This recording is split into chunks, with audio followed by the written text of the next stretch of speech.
பூந்தமல்லியில் குட்கா கடத்தி வந்த சொகுசு காரை போலீசார் சோதனைக்காக நிறுத்திய போது இடிப்பது போல சென்றதால் விரட்டிச் சென்று கார் கண்ணாடியை உடைத்து 500 கிலோ குட்காவை பறிமுதல் செய்து இருவரை கைது செய்தனர்.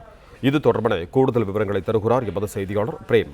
வணக்கம் பிரேம், உங்களிடம் இருக்கும் தகவல்களை சொல்லுங்க.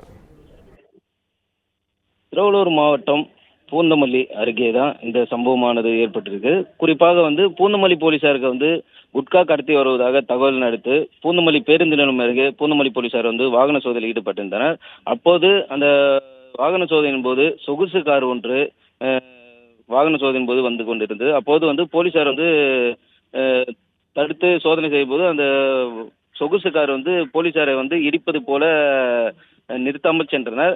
சிறிது தூரம் ஒரு 1 கிலோமீட்டர் தூரத்துக்கு போலீசார் துரத்தி சென்று சினிமா பாணியில் துரத்தி சென்று அந்த காரை மடக்கினர். மடக்கிய போது அந்த வாகனத்தில் இருந்தவர்கள் யாரும் கண்ணாடி இறக்காததால் அந்த போலீசார் சுதாரித்துக் கொண்டு அந்த கண்ணாடியை உடைத்து அதில் இருவர் தினேஷ் மற்றும் ராவத் 20 இருந்தனர். குறிப்பாக அந்த போலீசார் பூந்தமல்லி போலீசார் அந்த காரையும் மற்றும் அந்த இருவரையும் கைது செய்து அந்த காரில் இருந்த ஒரு 530 கிலோ குட்காவை பறிமுதல் செய்தனர்.